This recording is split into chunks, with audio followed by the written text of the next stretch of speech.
the building game, which is a video about price and risk. You could call it episode 2. If you like, I'm calling it episode 2. I spoke last week or the week before about how price and risk are very intricately related for your customers. I'm talking, a cheap builder or a cheap trade for a project comes with a lot more risk than a more expensive trade who's included everything, who you can trust and rely on, and comes with longevity and all those other things. I'm not going to dig into that too much now. It was in the other video. And I want to point out that I don't necessarily mean that all expensive things are better than all cheap things, because that's very clearly not true. But there is a correlation in our minds between price and value, and that risk, certainly of something being significantly cheaper, is very high. It's your job to point out the risk that people take when they buy something cheaper. You can't prove that the other guy's rubbish, but you should be educating your customers about what to look for so they can meaningfully compare the cheaper solution with your somewhat better solution or offering or package or whatever. Okay, and that's your job in your sales process. All right, so today I want to talk about the game. And like I've said, it's not just for builders, it's for all trades. And it's also called, or it's also known as, cheap things aren't necessarily or aren't always as cheap as they seemed at first.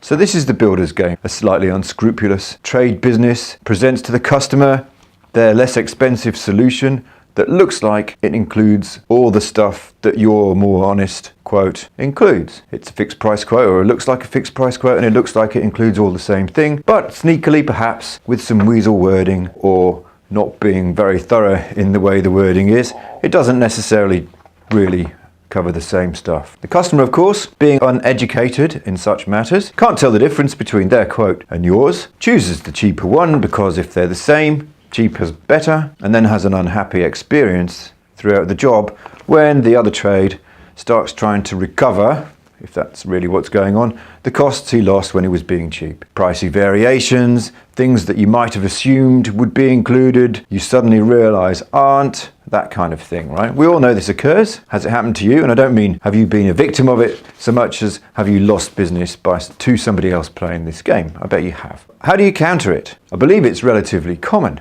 And one of the difficult things about it, from your perspective anyway, is that of course a customer stuck in that slightly unpleasant experience hasn't got the first builder, the good guy, to check against. He's only now talking to the builder he's stuck with, so the customer's having a poor experience, probably a damaged relationship, and quite possibly ends up paying more than they would have if they'd chosen the more honest tradesperson or trades business in the first place. So all over, it's a bit shit, apart from for the unscrupulous guy who's making his money at someone's expense. So, what should you do as the honest builder, right? I'm assuming I'm talking to honest builders and honest trades businesses working with consumers or businesses or even corporations, okay?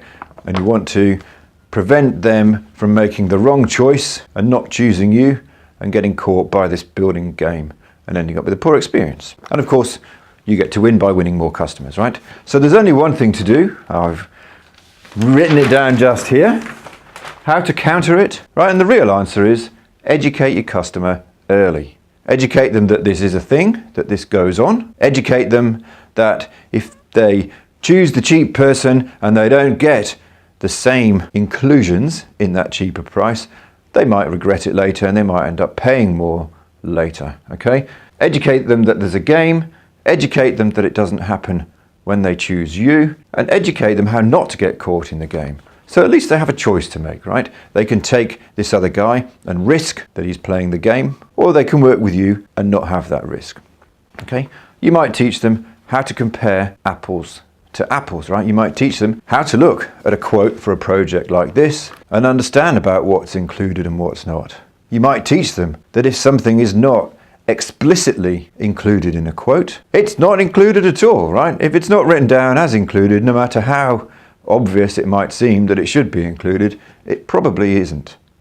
And of course, you need to make sure that your quotes explicitly include everything that is included and are written properly and appropriately and reassuringly. Now, of course, that doesn't sound like an easy silver bullet, and not many of the things I teach are easy silver bullets. I don't think there are many of those things around, right? If it was all easy, everybody would be doing it and it would be lovely. But business isn't easy. There's a bit of work involved and a bit of thinking. So what you need to do, of course, is put this into your sales process. Put it into your sales proposal documentation. And note, I say your sales process and your proposal documentation, not your quote. You should be writing a proposal, not a quote. And that's a topic for another day, I think, right? You need to be educating your customers. You need to document this stuff in your proposal. You might give them paperwork to take away and read so that they can go back and look at it and have this understanding properly of how to compare trades, businesses. Now, if you want help with that, of course you're in the right place. Of course I'm the person who can help you. And if you do want me to help you, there's a link somewhere below. Venus will put it in this video that you can click and book yourself a 10-minute chat with me and explore whether this is something that I can help you with in your business with my coaching. Because of course, that's what I do. Okay, it's John signing off. See you later.